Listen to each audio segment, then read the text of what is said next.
Hello, everyone, and welcome to this talk on how to infuse your relationships with more presence and joy. So in this lunchtime webinar, you're going to learn how to bring more meaning into your everyday relationships, be that with yourself, your friends, your family, or your partners. We'll explore the difficulties that arise with modern relationships and the importance of nurturing your connection with others, including ideas of how you can best go about that. We'll touch on everything from the importance of gratitude in relationships to heartwarming stories about forgiveness. We also encourage you to jot down some affirmations with us throughout the workshop. This is because our minds are powerful things, and in order to challenge our ideas about contemporary relationships, we need to engage in a form of cognitive behavioral therapy to kind of retrain our brains in the way we engage with others. So we'll be keeping you muted for the duration of the webinar today, but if you have any feedback or questions, please feel free to type them into the chat and we'll do our best to answer them either during the talk or when we have time at the end. So before we get into the good stuff, let's introduce ourselves. So who are we? We're the Reluctant Gurus, a creativity and well-being company that's been running for 2 years, teaching workshops in Ireland and the UK. We teach workshops on how to live a more creative, holistic, happy, and well life, no matter who you are or what your experience is with creativity. So I'm Anne-Marie, and I'm a communications professional who has worked in both the private and governmental sectors all around the world, including in Paris, Thailand, Vietnam, Budapest, and of course, Ireland. So I believe that creativity is for everyone. And even if you have a job that doesn't involve creativity, there are always ways to bring creative aspects into your work and your everyday life. And I'm Shannon. I'm a full-time creative. I'm a content creator and workshop facilitator who works in the heritage and cultural sector. My background would be in the creative and media arts and social sciences. And I have an MSc in anthropology of art, and I'm a qualified happiness facilitator with the London Museum of Happiness. I believe that everyone is born creative and that creativity is good for our mental health, but that our experiences with others, particularly growing up, can stunt our creativity, making us believe otherwise. That's why we started the Reluctant Gurus, to help everyone tap into and reclaim their creative selves. So let's dive right in. Okay, so relationships and modern life. So whether you want to admit it or not, relationships are the foundation of our lives. Whether it's work, colleagues, family, friends, romantic partners, or even just acquaintances we bump into once in a while, like the postman or the cashier at the corner shop, we can't get through a day without engaging in some sort of relationship with someone. Even those days we spend in our PJs seeing no one, we're actually engaging in that most important relationship of all, our relationship with ourselves. So of course, this isn't something new. Relationships have been extremely important throughout history. Getting to know this past and our evolutionary needs is key to understanding the role our relationships play in our lives today, and certain issues that crop up time and time again. So let's delve a bit deeper into that. So back in our caveman days, relationships literally kept us alive. It was through our social groups that we survived, whether it was hunting and gathering, protecting each other from danger, grooming, rearing, and raising our children together. However, according to British anthropologist Robin Dunbar, evolutionary-wise, we were only built to have close relationships with around 150 people, which is why many of us might feel so overwhelmed in our relationships today, where on social media platforms, we sometimes have in excess of 1,000 friends alone, never mind real life. So another big change from our hunter-gatherer days is that we now often don't have a village or community to help us survive and raise our families. Instead, the brunt of this pressure may now fall on our romantic relationships. So Pema Chodron, Buddhist monk and author, points out that we often expect our partners to provide the support that historically was shared by a village. In a modern relationship, we want our partner to be both our best friend and our lover, not to mention our workout partner, shopping buddy, travel companion, co-parent, and therapist. And when they fail, of course, we can feel let down. However, it's unrealistic. No one person can live up to this, and it places unfair pressure on another to provide your own happiness. I've lost my... So Do you want to go I ahead? found the No worries. note. Sorry, Jen. So in 2019, comedian Daniel Sloss said live on stage some words that ended up going viral. So I'm going to give you the shorter, more censored version. So he said, every Disney princess has a prince. Every prince has a princess. My generation has romanticized the idea of romance, and it is cancerous. People are more in love with the idea of love than the person they're with. 55% of marriages end in divorce. 90% of relationships that started before they're 30 end. If those were the stats for surgery, none of us would risk it. But because it's love and we're stupid, we just lie on the operating table like maybe this time I don't die inside. There's nothing wrong with being alone. There's nothing wrong with taking time to work out who you are, because how can you offer who you are if you don't? How can you offer yourself if you don't know who you are? There's nothing wrong with being selfish for a bit, because you've got the rest of your life to be selfless. If you only love yourself at 20%, that means somebody can come along and love you at 30%. And you're like, wow, that's so much. It's literally less than half. Whereas if you love yourself 100%, a person that falls in love with you has to go above and beyond the call of duty to make you feel special. So we can't prove anything, but apparently Sloss's stand-up was responsible for 34,000 relationship breakdowns or breakups worldwide. So in our modern tech crazy world, we face more problems when it comes to relationships. The way we communicate has changed in the space of 30 years. The modern day family at the dinner table is often one where each member is plugged into a different device and not talking to one another. Finding a romantic partner has been reduced to a dizzying game of swipe left, swipe right, and this belief that there are loads of potential matches out there for those in on the game, when the reality is that few people put in the effort to make those relationships work, and it's done, and on to the next one. So we've all had those awkward conversations with friends when you need some support, and they're more engrossed in their WhatsApp groups than being with you in person. And furthermore, the pandemic has pushed us even further away from each other. For a species that since our hunter-gatherer days has been built around kinesthesia or touch, we spent a year plus unable to hug or touch those we loved. Think of all that oxytocin we've been missing out on. Many of us are still working from home, which has many perks on one level, but also makes many of us feel disconnected, as we miss out on the daily in-person connection with our colleagues that we were once used to. So it's no wonder many people find cultivating healthy relationships in our contemporary world so difficult. So, in order to begin to rebuild healthy expectations of our relationships, we really do need to take the lead from our genetics. According to Sebastian Junger, an American journalist, author, and filmmaker, despite no longer being hunter gatherers, we still have a really strong instinct to belong to small groups, defined by a clear purpose and understanding, or as he terms them, tribes. And this tribal connection has been largely lost in our modern society, but according to him, regaining it might be the key to our psychological survival. He says that one of the three basic things that human beings need in order to feel content is to feel connected to others. And among two other values, this is considered intrinsic to human happiness and actually far outweighs the extrinsic values. So these are things like beauty, money, and status. And it's something we have been losing, suspiciously in correlation with how wealthy our society is growing since the Industrial Revolution, in fact. This is because the more wealthy a society or a person is, the less they have to rely on others for help and resources. They can outsource everything. And while you may think your independence is a good thing, it's something a lot of us really put on our vision boards, we aren't built to find happiness that way.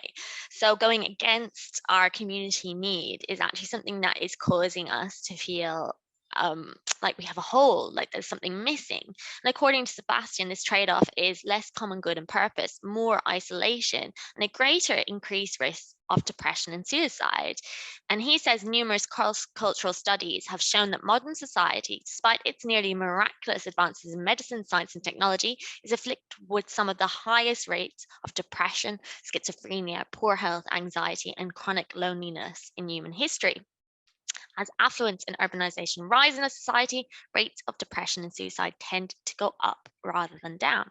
Rather than buffering people from clinical depression, increased wealth in a society seems to foster it. So not only that, but we can now control our relationships a lot more than we used to and how we engage with them.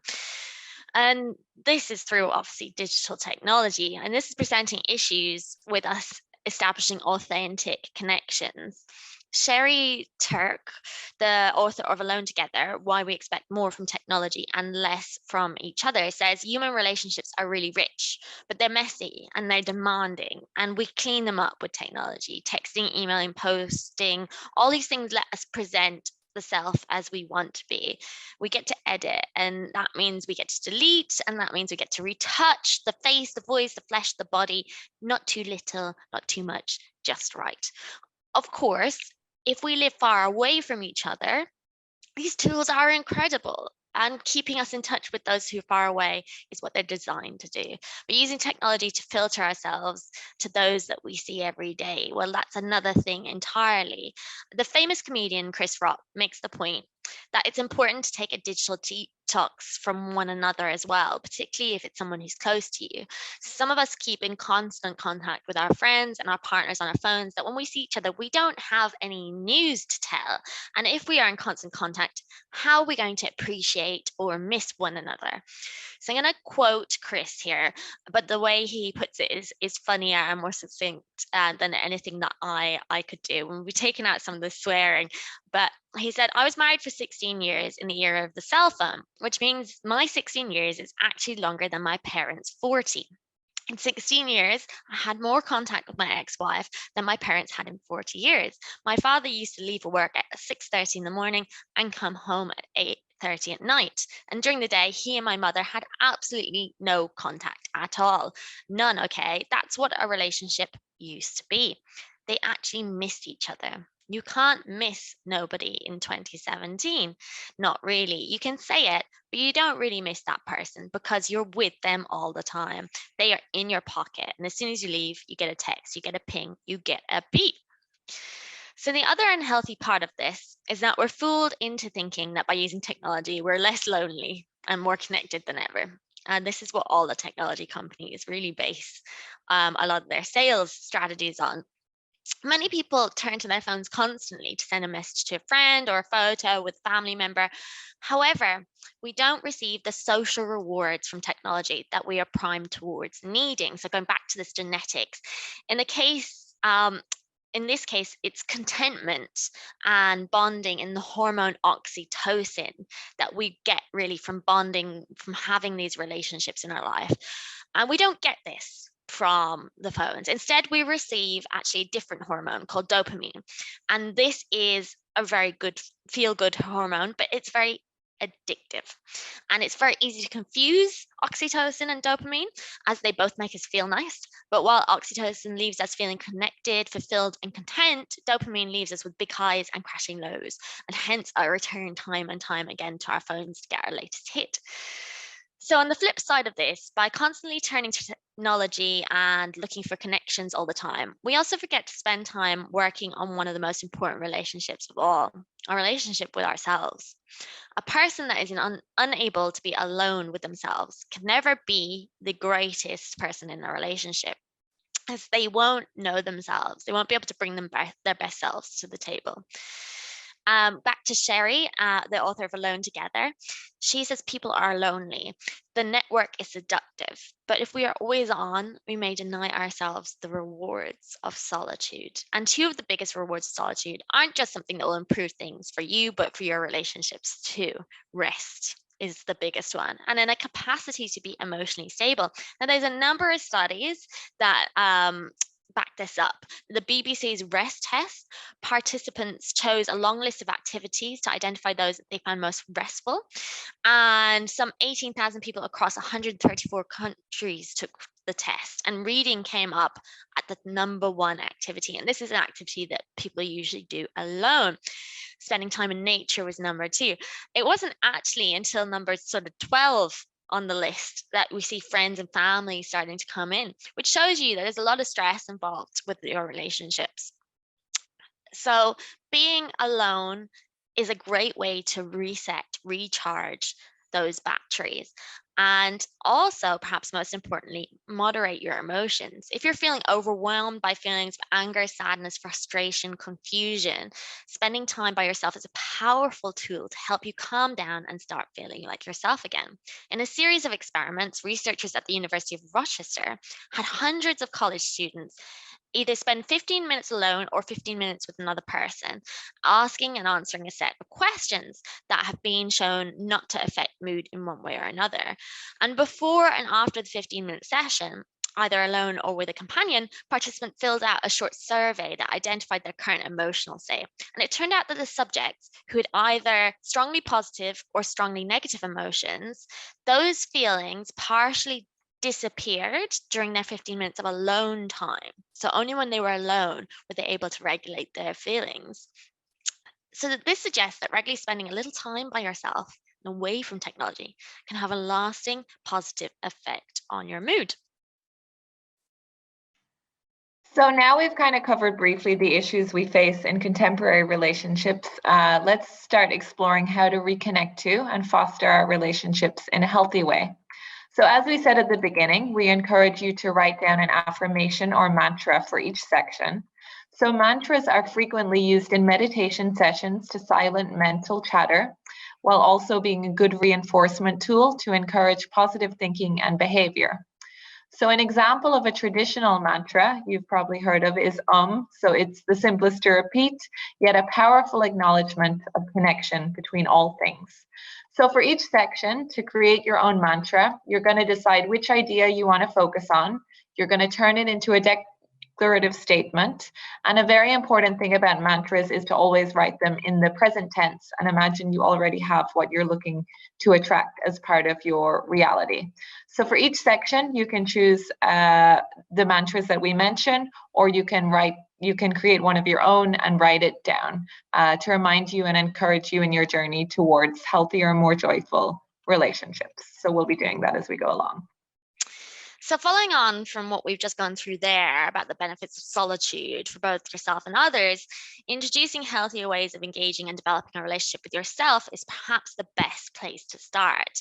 And there's an extra pro, it can even make you more creative, which is something that we thoroughly endorse. So, spending time by yourself is particularly important when you are in a relationship. And this is a point that I'd really like to drive home because I think people, when they're single, spend a lot of time working on themselves, but once we get into a relationship we can lose that time. And this is something that John Kim, the angry therapist and author of the book Single on Purpose, talks about a lot.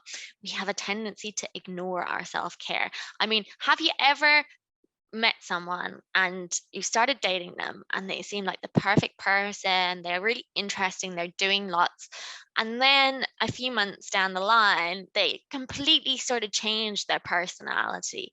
And this is what John Kim says happens a lot, because, and it's not because they were fooling you or having you on or trying to pull a fast one, it's because they've just neglected their self-care. And it's an often a thing that we do. Sorry, the slides have gone a bit weird. 1 second. So it's often a thing that we do when we get into a relationship. So you probably all know this to some degree. When you're alone, we work on ourselves a lot more. If you, like a lot of people, are unaccustomed to spending time alone and you just feel uncomfortable spending time alone, I know that I struggle with it. The thought of doing so makes you feel a bit weird. Start by doing an activity, because it's definitely something that you're not going to feel so weird. We're not asking you to go into deep thoughts and spend a lot of time working on yourself, but you'll actually work on yourself by going through the activity. So think about, what is something you've always wanted to do but never gotten around to doing? What is something that you think is a luxury that you would love to do but never find the time to? So just have a second there to think about that and write that down, note that down.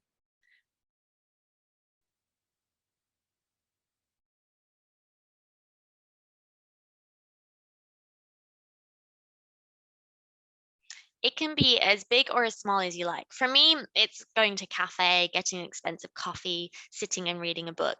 But it could be going to the cinema, going for a walk, or to an art exhibition. And there's certain things you might always feel uncomfortable doing by yourself. For instance, I don't feel that comfortable going to a restaurant and eating by myself. But there are other things I really, really enjoy. So it's about finding the thing that appeals to you. And we've got the mantra there: in making time for me, I become the best version for myself and others. So moving on to finding your tribe. Now, linking back to what we were talking about earlier, finding your tribe is the most important thing now more than ever, because we just don't have that natural community build up around us like we used to. Now you get to build your own tribe, though, which is something which is a really good advantage. So to illustrate this, I want you to look at your own lives for a minute. So on a sheet of paper, just write down 5 people that you spend a lot of your time with. So up to 5 people, just whatever 5 people that come into your head first.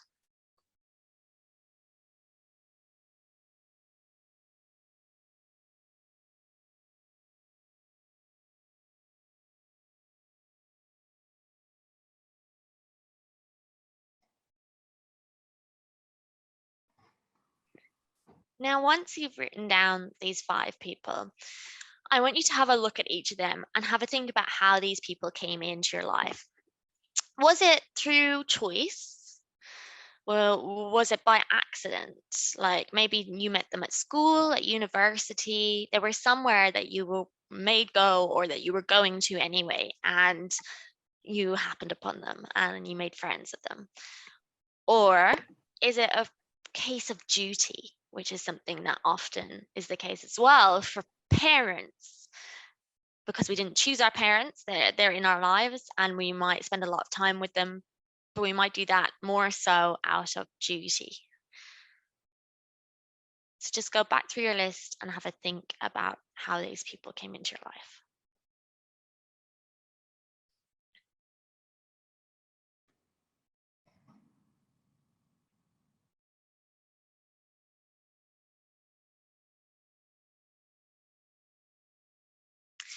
So we often fall into these relationships through things we have no control over, work, school, but we often forget to ask ourselves if these relationships are serving us and the other person.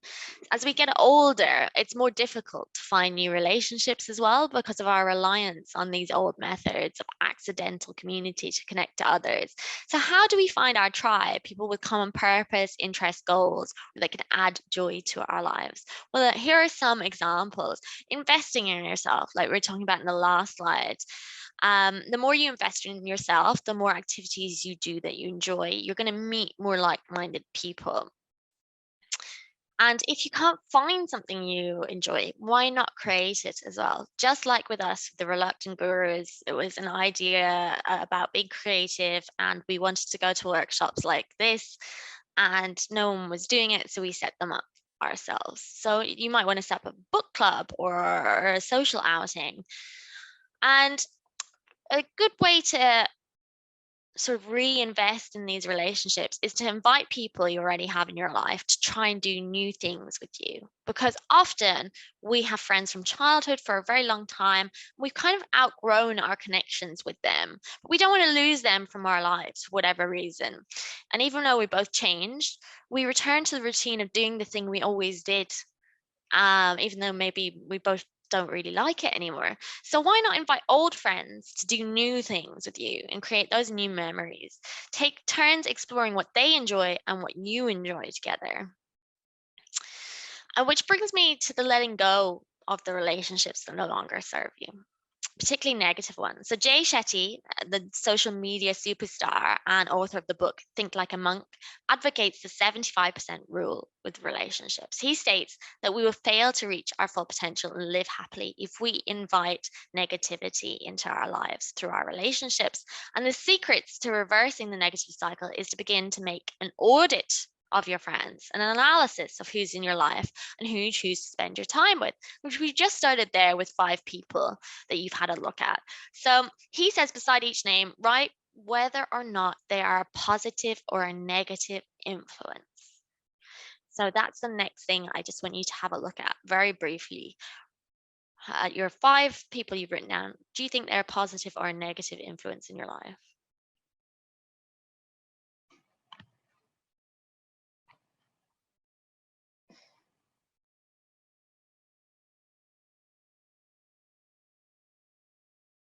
So Jay says that for every negative relationship, and we all have them, you have to balance it with 3 positive ones. So it's not necessarily about getting rid of people. Sometimes it is, but if you're choosing to keep people in your life and maybe they're dragging you down a bit, you need to make sure you balance that with 3 positive. So 75% of your time should be spent with people who inspire you rather than bring you down.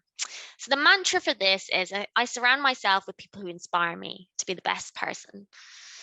And I am inspired and inspire in my relationships.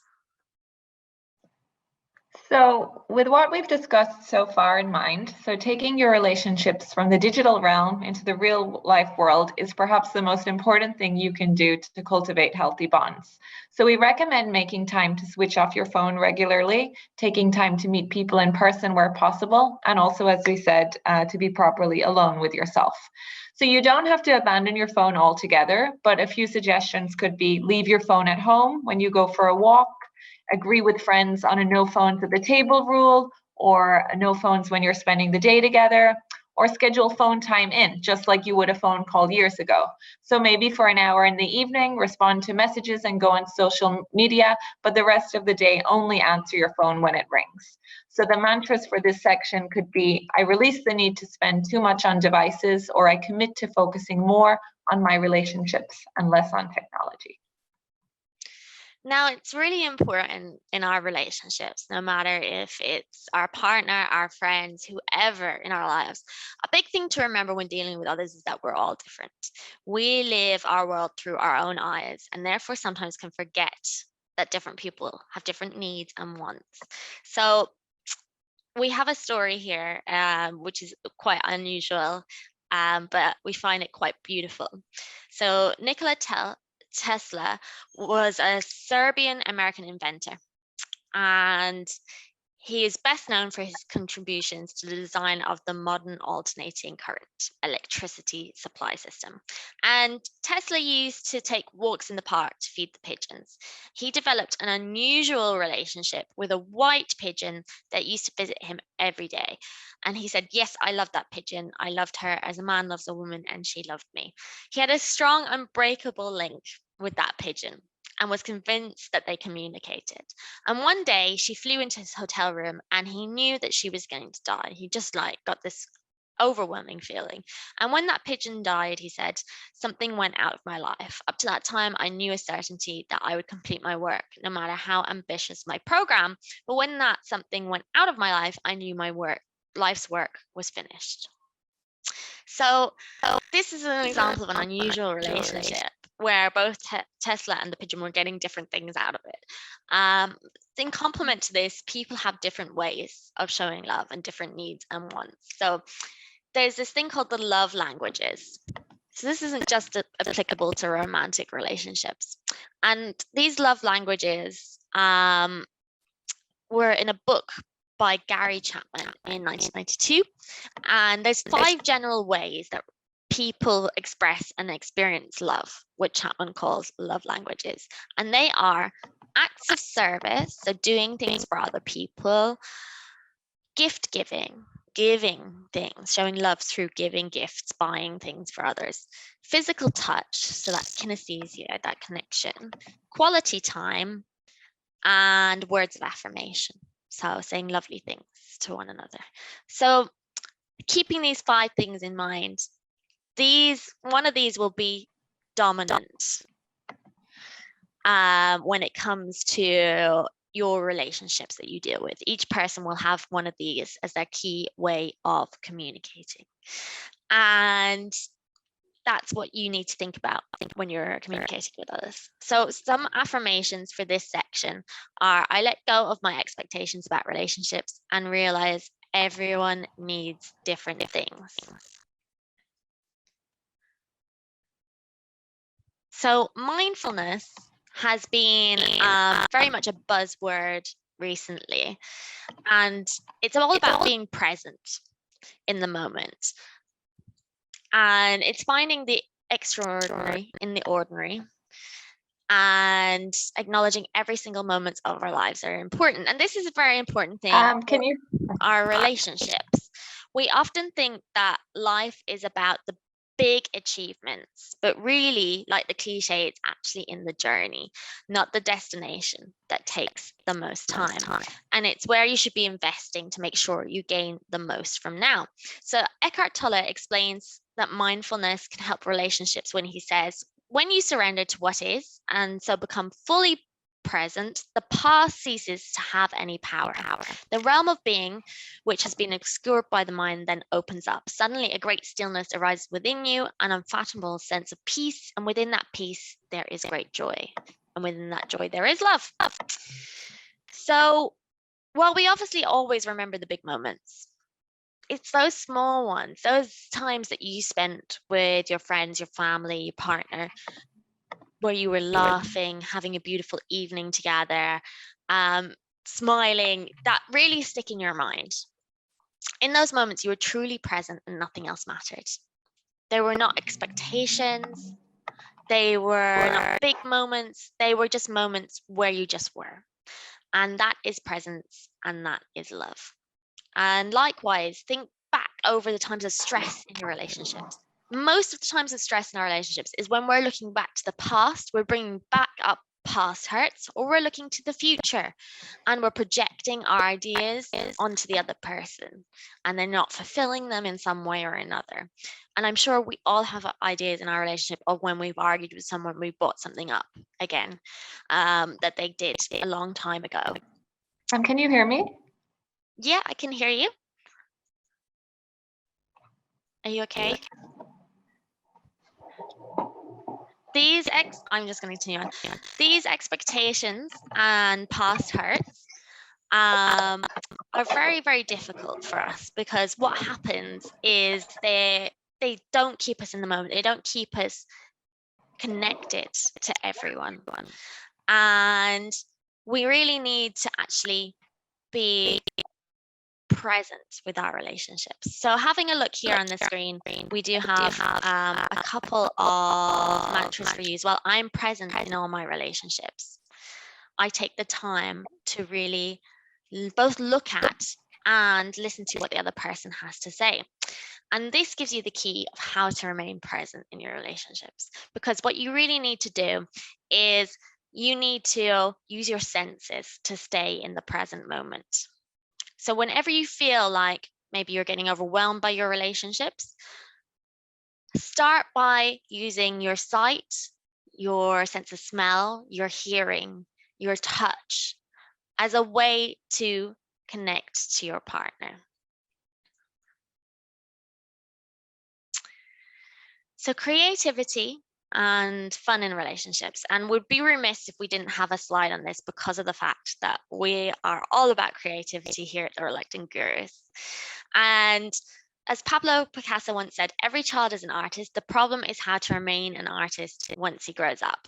We believe it's important to make time to get creative in your relationships, or to find time to do things you enjoy doing together.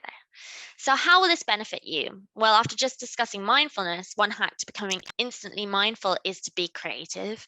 That's why the mindful coloring was so popular a few years ago. And you get so lost in the activity that you are connected to your surroundings, you're connected to other people. So some examples of how you could do this with friends, family, partners is scheduling in an artist date. So doing something creative together. This is a concept used by lots of self-help authors, including Julia Cameron from The Artist's Way. So taking a bath and reading a magazine might be one, going for a walk in the park, visiting a museum. And what you do is with your family or whoever you're doing this activity with, you both write down a list of things that you really love to do. And then you combine them. So you create a date, an evening out of two of the things, one thing from your list and one thing from their list. Another thing is creating a gift instead of giving one.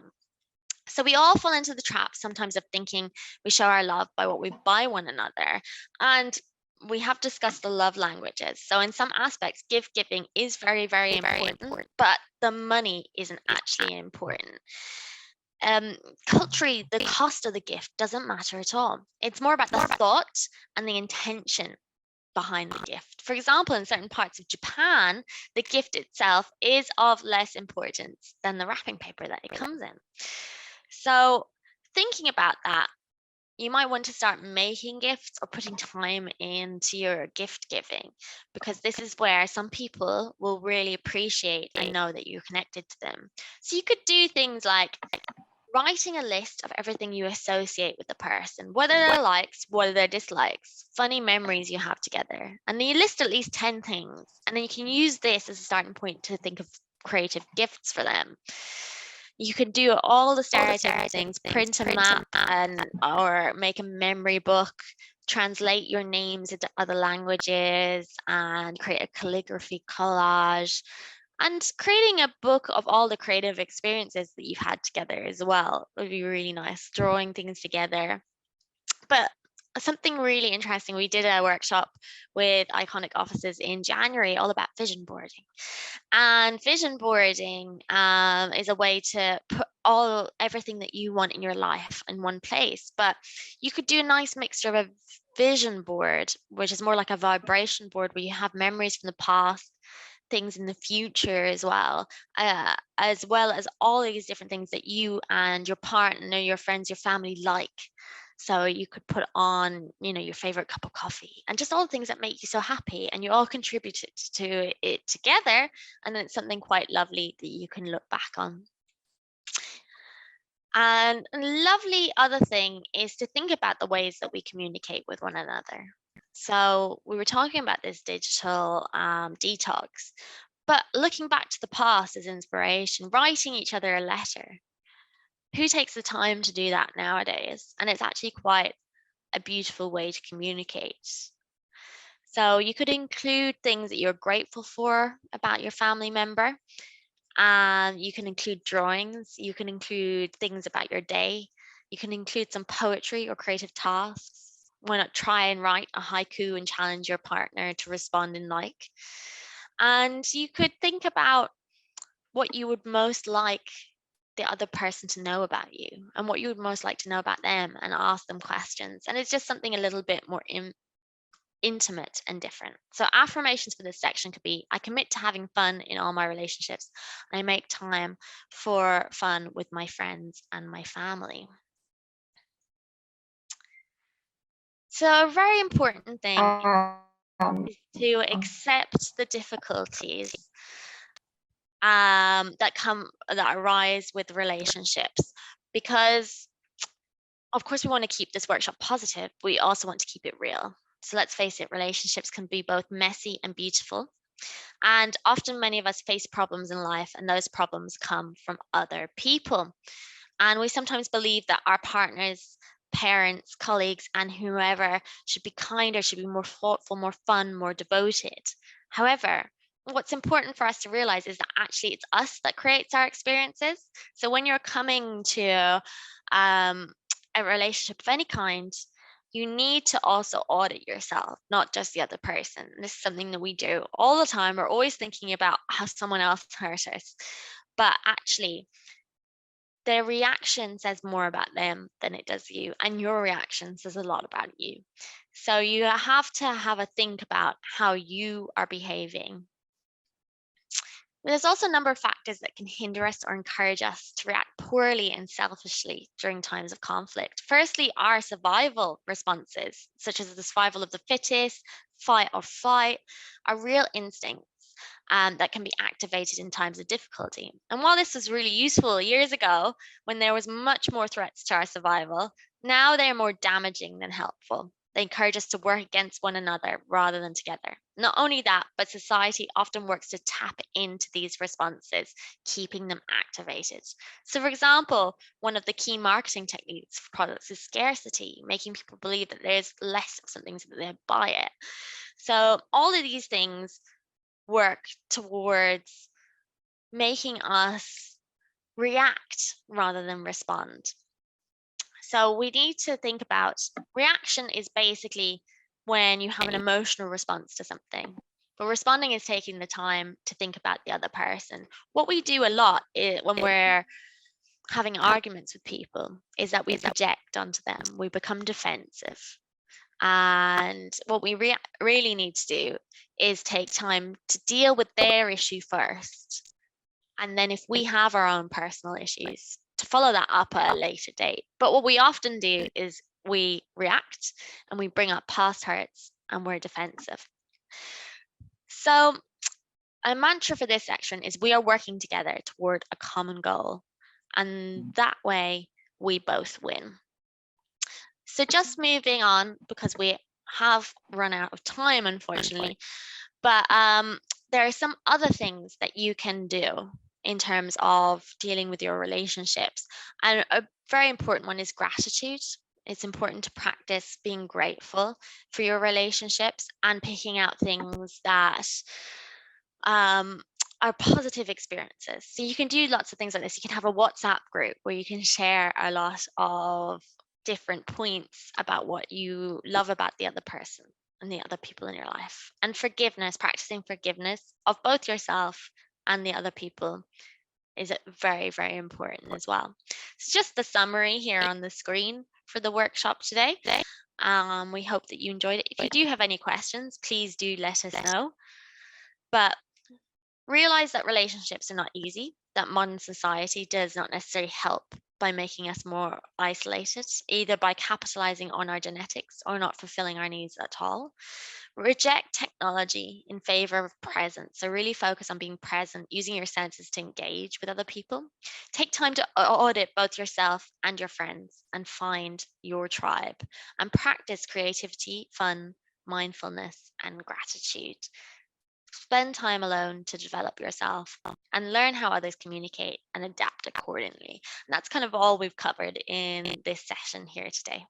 So thank you so much for listening. Just a reminder of who we are. We're the Reluctant Gurus. You can follow us on Facebook, Instagram, Twitter, or get in contact with us if you have any questions at all.